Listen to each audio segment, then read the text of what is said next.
Good morning dear students, welcome back to your class. हम पढ़ रहे हैं चैप्टर 10 फाइनेंशियल मार्केट और ये है पार्ट 8। आज अपन पढ़ेंगे कि ट्रेडिंग प्रोसीड्योर जो एक टॉपिक है आपके बुक में, उसके बेसिक टर्म्स क्या क्या होते हैं उसको आज अपन डिस्कस करेंगे और उसके बाद अपन को ट्रेडिंग प्रोसीड्योर समझ में आएगा। तो पार्ट 8 है basic terms related to trading procedure and trading procedure is again your important topic. ये वीडियो आपके लिए बहुत ज़्यादा रेलिवेंट है क्योंकि ये अगर आप देखेंगे तो ये आप पार्ट 9 समझ पाएंगे। So welcome back. और ये वीडियो रेलिवेंट बनने वाला है क्लास 12 कॉमर्स सीबीएसई वाले स्टूडेंट्स के लिए। तो इसमें अपन ट्रेडिंग प्रोसीड्योर का टर्म्स देखेंगे और ट्रेडिंग प्रोसीड्योर को हल्का सा डिस्कस करेंगे। नेक्स्ट क्लास यानी कि पार्ट 9 में ट्रेडिंग प्रोसीड्योर डिटेल में डिस्कशन होगा और ये बहुत ज़्यादा इंपॉर्टेंट टॉपिक है आपके एग्ज़ाम पॉइंट ऑफ व्यू से। कोई भी टर्म से रिलेटेड या फिर कोई भी टॉपिक से आपका क्वेश्चन पूछा जा सकता है और पूछा गया है, ऐसा भी देखा गया है। तो ये आपको बहुत ध्यान से सुनना है। तो सबसे पहला जो टर्म आता है वो है डीमेटेरियलाइजेशन एंड इट्स बेनिफिट। तो डीमेटेरियलाइजेशन का मतलब क्या है? डीमेटेरियलाइजेशन का सिंपल सा मतलब है, देखो बुक में तो जो भी लिखा हो, लेकिन एक लाइन में अगर आपको मैं बताऊं, डीमेटेरियलाइजेशन का मतलब होता है शेयर को, जो आपके शेयर्स हैं उनको ई फॉर्म में कन्वर्ट कर देना। ठीक है, मान लो आपके पास शेयर सर्टिफिकेट है एक हार्ड कॉपी में, पेपर में, उसको पीडीएफ में कन्वर्ट कर देना। ठीक है, तो ये डीमेटेरियलाइजेशन होता है। तो अब आप पूछ सकते हैं कि सर हमारे घर में अगर शेयर सर्टिफिकेट होगा हार्ड कॉपी में, हम उसको स्कैन करके पीडीएफ बना देंगे कैम स्कैनर में, तो क्या वो डीमेटेरियलाइजेशन हो गया? नो, ऐसा नहीं होगा। बट ये डीमेटेरियलाइजेशन का मतलब यही होता है।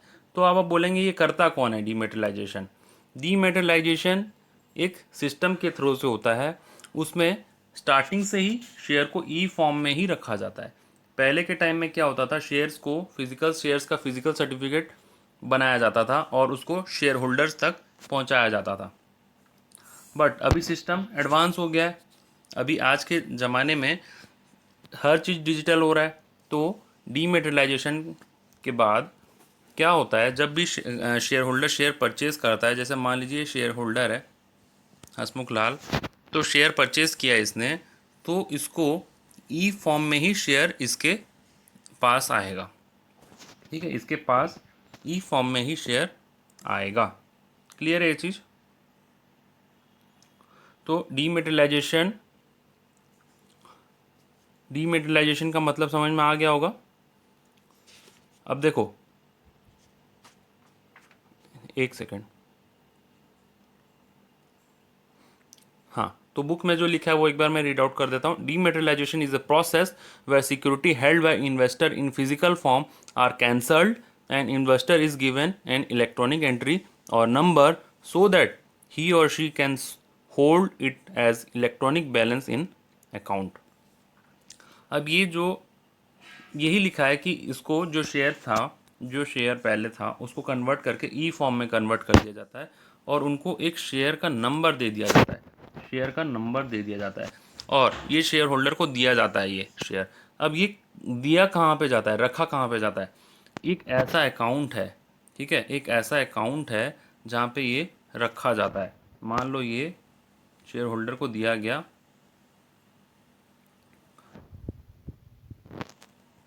अब शेयर होल्डर का एक अकाउंट होता है, ठीक है, जिसका नाम है डीमैट अकाउंट। 2 नंबर देखेंगे सारे। तो ये डीमैट अकाउंट में ये शेयर को रखा जाता है ई फॉर्म में। समझ में आया? तो ये जो डीमैट अकाउंट है उसमें शेयर को रखा जाता है।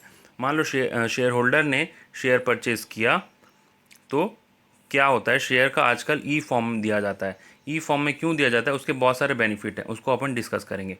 तो जब ई फॉर्म में दिया जाता है तो शेयर का एक नंबर प्रोवाइड किया जाता है इन्वेस्टर को, और वो शेयर और उसका बैलेंस जो भी है वो डीमैट अकाउंट में रखा जाता है। अब डीमैट अकाउंट क्या है? Demat account is just like your bank account, लेकिन इसमें स्पेशलिटी क्या है कि जैसे बैंक अकाउंट में आपका बैलेंस होता है, डेबिट और क्रेडिट बैलेंस हो सकता है, उसी टाइप से डीमैट अकाउंट में आपका शेयर का बैलेंस होता है। So demat account is as good as your bank account. बस डीमैट अकाउंट में आपका शेयर होता है और बैंक अकाउंट में आपका बैलेंस होता है, तो डीमैट अकाउंट में आपका शेयर का रिलेटेड बैलेंस होता है। शेयर्स जो भी आप शेयर खरीदें, जो आप बेचें हैं, वो आपके डीमैट अकाउंट में शो करेगा।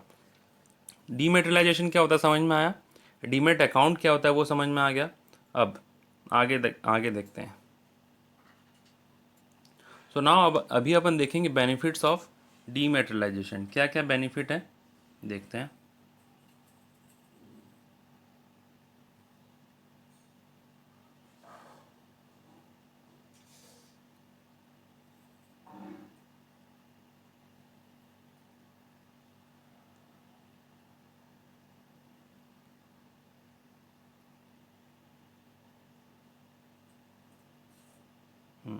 सबको नज़र आ रहा है स्क्रीन में, बेनिफिट्स ऑफ डीमेटेरियलाइजेशन का एक पेज है, बेनिफिट्स ऑफ डीमेटेरियलाइजेशन। ठीक है, सिंपल है। कोई भी चीज़ आप ई फॉर्म में कन्वर्ट कर देते हैं तो उसका बेनिफिट आपको मिलता है, आप जानते हैं। क्योंकि देखो फिजिकल फॉर्म में रहेगा कोई भी शेयर सर्टिफिकेट, तो उसको हैंडल करना, कैरी करना एक डिफ़िकल्ट टास्क है, संभाल के रखना अलग से मतलब एक हेडेक है। बट लेकिन अगर वही ई फॉर्म में रहेगा आपके सिस्टम में, तो आप उसको किसी भी वक्त रिट्राइव कर सकते हैं, यूज़ कर सकते हैं, कहीं भी कैरी कर सकते हैं। सो वो सिंपल हो जाता है। तो holding share in demat form is very convenient as it just like a bank account. अब जैसे आप मान लीजिए आजकल के टाइम में आप पेटीएम वगैरह यूज़ करते हैं, तो आप खुद बोलिए कि आपके वॉलेट में कैश होना ज़्यादा इजी है या फिर पेटीएम से किसी को पे करना ज़्यादा इजी है। तो समझ पा रहे हैं वही चीज़ को कि पेटीएम से पे करना या गूगल पे से पे करना या ऑनलाइन किसी को भी ट्रांसफ़र करना आजकल कितना सिंपल हो गया है। ऐसा बात नहीं है कि कैश नहीं होना चाहिए, अपने पास कैश होना चाहिए, बट अभी अपने इतने यूज़र फ्रेंडली हो गए हैं पेटीएम वगैरह गूगल पे से या फिर ऑनलाइन ट्रांसफ़र करने के लिए कि अपने को ऐसा ये तकलीफ़ ही नहीं होता है कि अपन कैश में पे कर रहे हैं, राइट। तो उसी टाइप से आजकल डीमैट अकाउंट में शेयर होना होना एक आम बात है। ठीक है, जब पहले फिजिकल शेयर सर्टिफिकेट होता था तब तो थोड़ा डिफ़िकल्टी था ही। अब जो डीमैट अकाउंट आ गया तो उसमें डीमैट अकाउंट में शेयर के बहुत ज़्यादा फ़ायदे हैं। किसी भी वक्त आप खरीद सकते हैं, किसी भी वक्त बेच सकते हैं, कहीं भी आप कैरी कर सकते हैं, अपना बैलेंस कभी भी जान सकते हैं। तो it is just like a bank account. Physical shares can be converted into electronic form or even electronic form can be converted back to physical certificate। तो किसी भी आप कन्वर्ट भी कर सकते हैं आपको प्रिंट आउट निकाल के। This demat security can even be pledged और मॉर्गेज टू गेट लोन। तो मतलब गिरवी रखा जा सकता है, प्लेज्ड और मॉर्गेज किया जा सकता है, उसके ऊपर लोन लिया जा सकता है। Third number point is there is no danger of loss, theft or forgery of share certificate. जो आपका शेयर सर्टिफिकेट है वो उसका चोरी होने का, फ्रॉड होने का, ठीक है, या फिर गुम जाने का कोई खतरा नहीं रहता है। रिड्यूसेस पेपर वर्क, ये सबसे इंपॉर्टेंट पॉइंट है। रिड्यूसेस पेपर वर्क, जैसे मान लीजिए कि आपने एक शेयर खरीदा, ये भाई साहब ने एक शेयर खरीदा, अब जब ये शेयर खरीदे तो कंपनी ने शेयर सर्टिफिकेट इशू किया, फिर 10 दिन बाद इनको इच्छा हुआ शेयर बेचने का है, तो फिर कंपनी उस शेयर सर्टिफिकेट को कैंसिल करेगा ना। फिर 15 दिन के बाद फिर उन्होंने इच्छा किया कि हमको एक और शेयर खरीदने का है, फिर 2 दिन में इनका इच्छा हो गया कि हमको सेल करने का है। तो आप सोच लीजिए कि मतलब एक इन्वेस्टर के पीछे कंपनी का कितना ज़्यादा हैरेसमेंट हो रहा था। एक फिजिकल शेयर सर्टिफिकेट को इशू करने में, जैसे मान लीजिए आपने शेयर खरीदा, कंपनी के पास वो रिकॉर्ड जाएगा, कंपनी मेंटेन करेगा, उसके बाद शेयर सर्टिफिकेट क्रिएट करेगा, उसको प्रॉपर अटेस्टेशन वगैरह करके इशू करेगा। इतने में ये सब काम होगा, उससे पहले कि वो शेयर होल्डर जो है वो बोले कि मेरे को सेल करना है। तो कंपनी यही काम में लगा हुआ रहता था। तो अब पेपर वर्क पूरा ख़त्म हो गया है। जब भी शेयर ई फॉर्म में डीमैट अकाउंट में रहता है, तो जब एज सुन एज आप शेयर खरीदते हैं, उसके कुछ समय के बाद वो आपके डीमैट अकाउंट में शो होने लग जाता है। तो आपको भी नॉलेज है कि आपने कितना शेयर खरीदा और जब भी आप सेल कर सकते हैं। It's a broker responsibility to credit the correct number of shares in a investor's account. जो भी आपका ब्रोकर है, जैसे अपने एग्जांपल में एंजल ब्रोकिंग था, तो एंजल ब्रोकिंग का ये काम है कि आपको आपके अकाउंट में आपका जो डीमैट अकाउंट है उस पर शेयर को ट्रांसफ़र कर दे। ठीक है। 6 number, securities of different company can be held in a single demat account. बहुत सारे अलग अलग कंपनी का सिक्योरिटी एक डीमैट अकाउंट में आ सकता है। जैसे एग्जांपल के तौर पे आपके पास शेयर है, ऊपर देखेंगे राइट साइड में, टाटा और रिलायंस दोनों का, तो दोनों का शेयर क्या एक डीमेट अकाउंट में आ सकता है? बिल्कुल आ सकता है। क्या आपके मम्मी ने पैसा दिया आपको और आपके पापा ने पैसा दिया, वो क्या एक बैंक अकाउंट में आ सकता है? बिल्कुल आ सकता है। उसी टाइप से टाटा कंपनी का शेयर, रिलायंस कंपनी का शेयर एक डीमेट अकाउंट में आ सकता है। इसके अलावा भी और भी कोई आपको शेयर लेना है तो वो सारे एक डीमेट अकाउंट में आ सकते हैं और एक साथ आप देख सकते हैं उसको। सो this was the benefit regarding डीमेटेरियलाइजेशन, और ये पूछा जाता है हमेशा 3 मार्क्स के क्वेश्चन में या मल्टीपल चॉइस क्वेश्चन में। So it's very important and easy topic. आगे बढ़ते हैं अब अपने टर्म्स की तरफ। Now the basic term 1 and 2 is covered.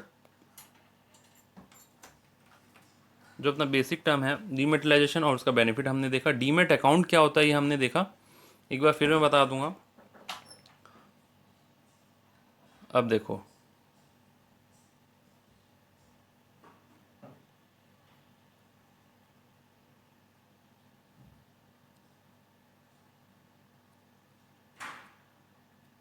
दिखाई दे रहा है आपको सबको स्क्रीन?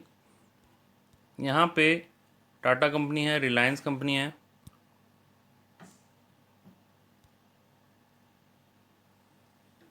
तो टाटा कंपनी और रिलायंस कंपनी है यहाँ पे, और यहाँ पे ये वाला पोर्शन में ये आपका स्टॉक एक्सचेंज है। ये NSDL CDSL ये क्या है? ये डिपॉजिटरी हैं। क्या होता है मैं बताऊँगा।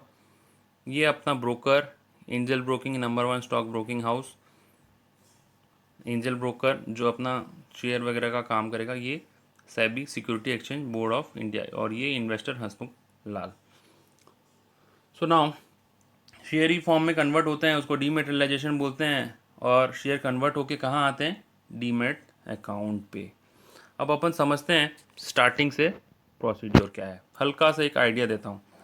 ये कंपनी है, जब भी कंपनी को शेयर से पैसा लेना होता है तो कंपनी को खुद को रजिस्ट्रेशन करवाना पड़ता है। खुद को रजिस्ट्रेशन करवाना पड़ता है कहाँ पे? स्टॉक एक्सचेंज में। ठीक है, स्टॉक एक्सचेंज में। तो स्टॉक एक्सचेंज मतलब क्या, मैं आपको बताया था। स्टॉक एक्सचेंज मतलब मार्केट है शेयर्स का। जैसे we have vegetable market, fruit market, leather market, garment market, उसी टाइप से stock exchange is a market of share, जहाँ पे बायर और सेलर जा करके अपना शेयर खरीदी बिक्री करते हैं। पहले के ज़माने में फिज़िकली वहाँ जाना पड़ता था, आजकल के ज़माने में इलेक्ट्रॉनिकली खरीद सकते हैं। जैसे कि पहले के ज़माने में आपको अगर ड्रेस लेना है तो आपको ड्रेस के मार्केट जाने पड़ते थे। अभी क्या है, आप ऑनलाइन शॉपिंग कर सकते हैं, फ्लिपकार्ट, अमेज़ॉन वगैरह से शॉपिंग कर सकते हैं। उसी टाइप से पहले के ज़माने में अगर शेयर लेना होता था तो स्टॉक एक्सचेंज के पास जाना पड़ता था फिजिकली, लेकिन आजकल के ज़माने में अगर आपको शेयर लेना है तो आप घर बैठे with in comfort of your home you can buy और sell your share through stock exchange. Could you able to get my point? Yes, definitely yes. अगर ध्यान से सुनेंगे तो आपको पूरा समझ में आएगा, 100% क्रिस्टल क्लियर।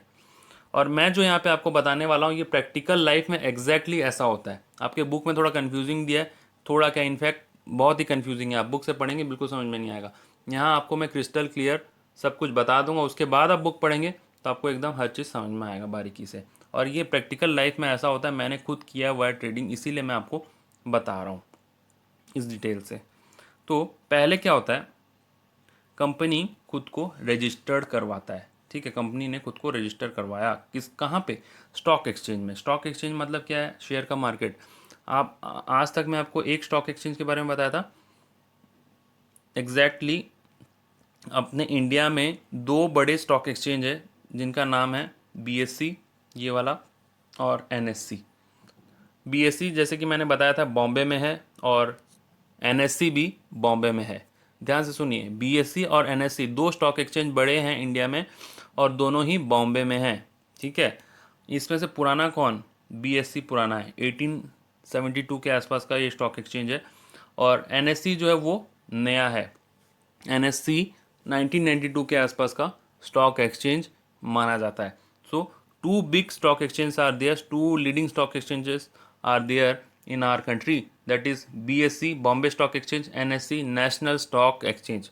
ठीक है, अब कंपनी को खुद को क्या करवाना पड़ता है, खुद का शेयर को रजिस्टर्ड करवाना पड़ता है। ठीक है, तो जो कंपनी अपना शेयर स्टॉक एक्सचेंज में रजिस्टर्ड करवा देती है उसको बोलते हैं लिस्टेड कंपनी। ठीक है, अब ये दोनों लिस्टेड कंपनी माने जाएंगे, इनका शेयर लिस्ट करवाया गया है स्टॉक एक्सचेंज में, तो ये कंपनी लिस्टेड मानी जाती हैं। ठीक है, अब कंपनी को शेयर से पैसा लेना है तो कंपनी को खुद को मार्केट से तो जोड़ना पड़ेगा ना, तो उसी टाइप से वो स्टॉक एक्सचेंज के मार्केट में आ गई है। ठीक है, कंपनी को शेयर सेल करना है तो अब क्या है, स्टॉक एक्सचेंज में तो आ गए। अब एक नया खिलाड़ी है जिसका नाम है NSDL और CDSL। यहाँ पे देखिए, ये एक नया खिलाड़ी है NSDL और CDSL। क्या होता है बताता हूँ।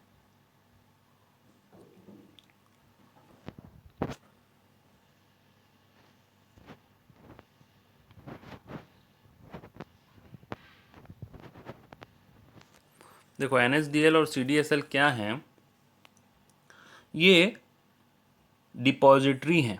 एक बार फिर से सुनिए, ये क्या हैं, डिपॉजिटरी हैं, 4th नंबर वाले पॉइंट हैं ये। ठीक है, तो डिपॉजिटरी जो है उसका काम क्या होता है, डिपॉजिटरी का एक ही काम होता है, एक ही मकसद, वो है कि सारे शेयर्स और डिवेंचर, जितने शेयर्स और डिवेंचर हैं वो ई फॉर्म में इनके पास रहते हैं। ठीक है,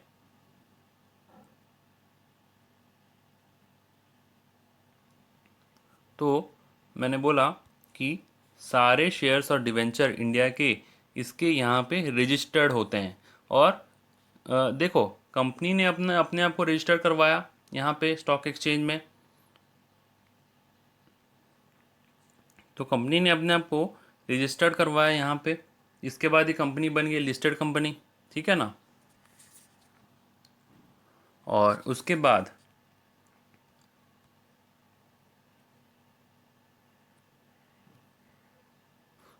क्या हुआ, अब देखो यहाँ पे सारे शेयर्स रजिस्टर्ड हैं बॉम्बे स्टॉक एक्सचेंज और नेशनल स्टॉक एक्सचेंज में। कंपनी ने अपने आप को यहाँ पे रजिस्टर करवाया, तब जाके इसका शेयर यहाँ से खरीदी बिक्री किया जा सकता है। अब ये जो डिपॉजिटरी है NSDL CDSL, इसका काम क्या है, ये सारे शेयर्स को ई फॉर्म में रखते हैं। तो मतलब ये शेयर्स का वेयर हाउस बोल सकते हैं आपको। ठीक है, जैसे कि अपने कोई प्रोडक्ट खरीदते हैं कंपनी का, उसका कोई बड़े बड़े वेयर हाउस में होते हैं, फिर जैसे ज़रूरत होता है फिर अपने उन वेयर हाउस से जब अपन खरीदते हैं, होलसेलर खरीदता है तो उसके पास थोड़ा आता है, रिटेलर खरीदता है तो उसके पास थोड़ा आता है, तो वैसे ही कंपनी के अलग अलग वेयर हाउस होते हैं। उसी तरीके से शेयर का ये वेयर हाउस समझ लीजिए आपको। लेकिन यहाँ पे किस फॉर्म में शेयर हैं, ई फॉर्म में शेयर्स होते हैं। ठीक है, तो ये मैं यहाँ पे लिख देता हूँ, ये शेयर्स का वेयर हाउस है। ठीक है, वेयर हाउस मतलब बड़े गोडाउन जो होते हैं उनको वेयर हाउस बोलते हैं। ठीक है, तो वेयर हाउस है। अब इसमें कैसे शेयर्स रहते हैं, ई शेयर्स रहते हैं। ठीक है, तो ये ई शेयर्स का वेयर हाउस रहता है और ये लिंक किसके साथ होता है, स्टॉक एक्सचेंज के साथ। ठीक है, तो डिपॉजिटरी मतलब क्या, depository is the apex organisation or a bank where shares or security or debentures are held in a e form. ठीक है, अब डिपॉजिटरी क्या है, डिपॉजिटरी एक इंस्टीट्यूशन है जहाँ पे शेयर्स, डिवेंचर्स, सिक्योरिटीज़ सारे सब कुछ ई फॉर्म में होते हैं। ठीक है, तो ई फॉर्म में होते हैं। अब इंडिया में, अब आप पूछेंगे कि ये NSDL CDSL क्या है, NSDL CDSL डिपॉजिटरी के नाम है। ठीक है, NSDL मतलब national securities depository limited, national securities depository limited. उसी तरीके से CDSL क्या है, central depository services limited, central depository services limited. So 2 types of depositories are there. Depository का काम क्या होता है, शेयर्स को ई फॉर्म में रखना, और ये शेयर्स का वेयर हाउस माना जाता है। ठीक है, अब डिपॉजिटरी वाला कॉन्सेप्ट समझ में आया आपको। 2 लीडिंग डिपॉजिटरी हैं अपने इंडिया में जिनका नाम है NSDL CDSL। So depository is an institution or an organization which hold securities, which hold securities.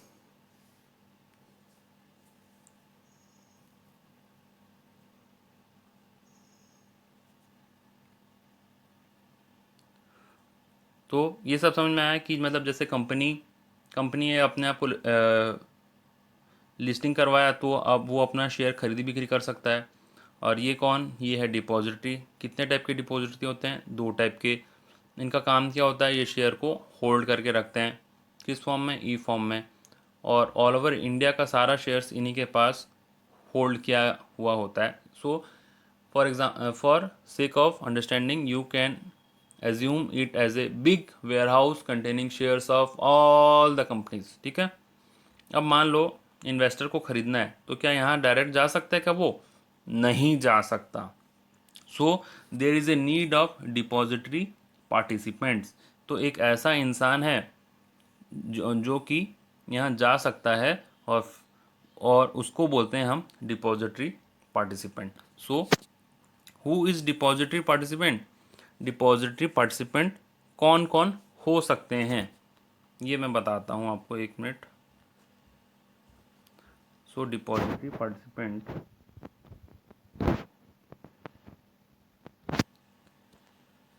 Depository participant कौन कौन बन सकते हैं।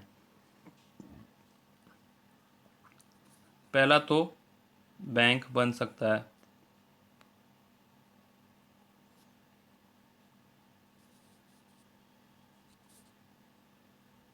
बैंक बन सकता है डिपॉजिटरी पार्टिसिपेंट। दूसरा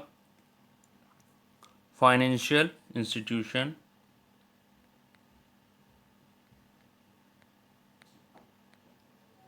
फाइनेंशियल इंस्टीट्यूशन बन सकते हैं, है ना। ब्रोकर बन सकता है, ब्रोकर भी डिपॉजिटरी पार्टिसिपेंट बन सकता है। ठीक है। तो अभी for the sake of example we can take broker as DP, मतलब जो अपना ब्रोकर है वही अपना डिपॉजिटरी पार्टिसिपेंट भी है। वैसे डिपॉजिटरी पार्टिसिपेंट कौन कौन बन सकते हैं, बैंक, फाइनेंशियल इंस्टीट्यूशन, ब्रोकर। ठीक है। तो डिपॉजिटरी पार्टिसिपेंट कौन होता है, डिपॉजिटरी पार्टिसिपेंट डिपॉजिटरी और इन्वेस्टर के बीच में एक मीडिएटर होता है। ठीक है। कौन होता है डिपॉजिटरी पार्टिसिपेंट, डिपॉजिटरी और इन्वेस्टर के बीच में आने वाला एक मीडिएटर होता है जो कि इन दोनों को मिलवाता है। ठीक है। सो ये ब्रोकर ही है, एक हिसाब से अपन इसको ब्रोकर ही समझेंगे। अपने एग्जाम्पल में जब भी डिपॉजिटरी पार्टिसिपेंट का नाम आएगा तो अपन ब्रोकर ही समझेंगे, और ब्रोकर यानी एंजल ब्रोकिंग। ठीक है। वैसे बहुत टाइप के ब्रोकर होते हैं इंडिया में, मैं एंजल ब्रोकिंग का एग्जांपल दिया हूँ। मेरा इसमें कोई पर्सनल इंटरेस्ट नहीं है, so it was a disclaimer to you. अब डिपॉजिटरी पार्टिसिपेंट का डेफिनेशन आपके बुक में क्या लिखा हुआ है, meaning, depository participant is an agent of depository.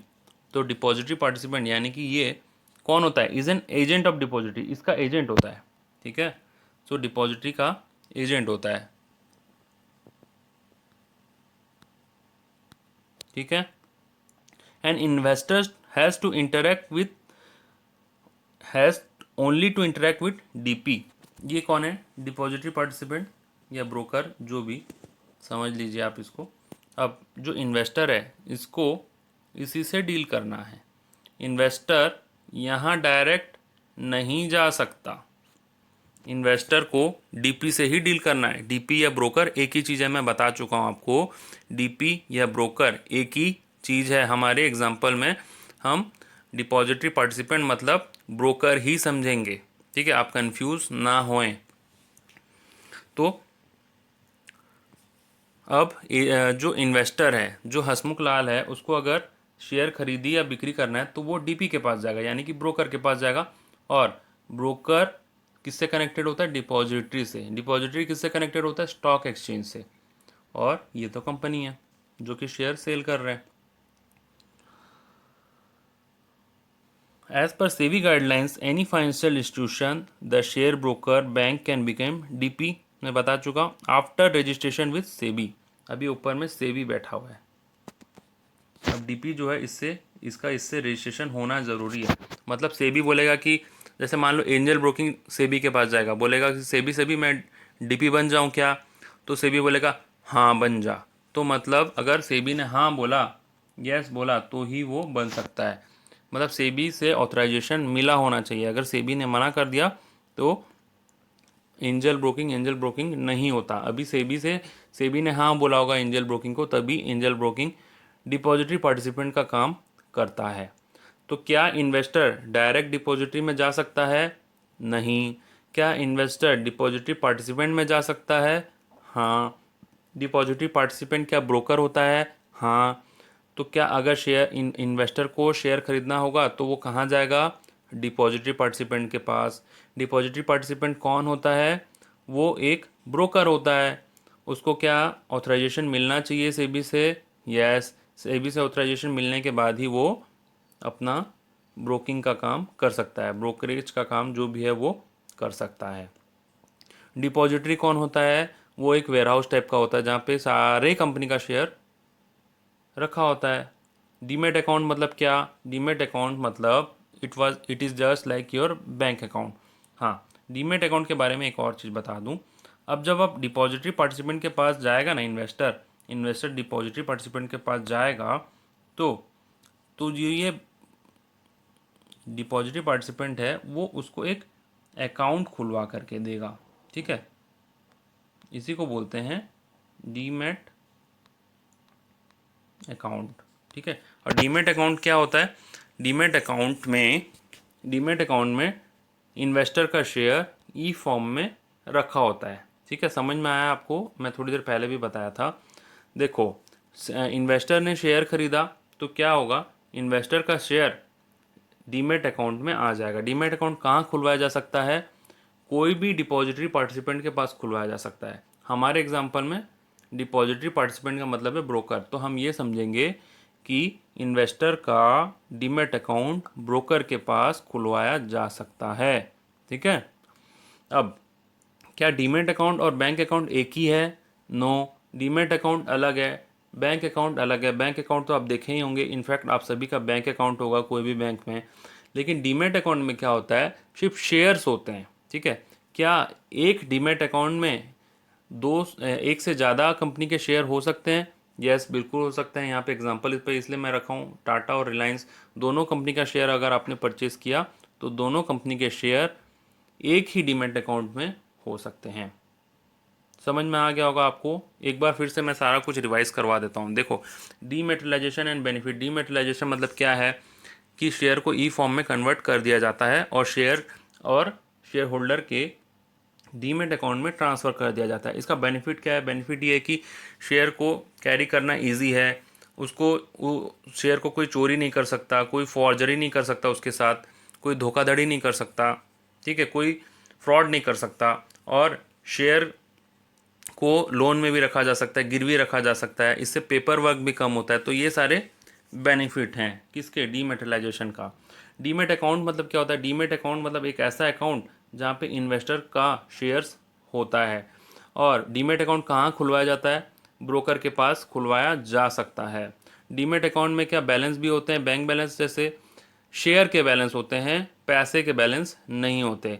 तो डीमेट अकाउंट में आप कुल मिलाकर के ये सोचे ये शेयर अकाउंट है। ठीक है, अब स्टॉक एक्सचेंज मतलब क्या? Stock exchange is a market where shares can be traded, like fruit market, vegetable market.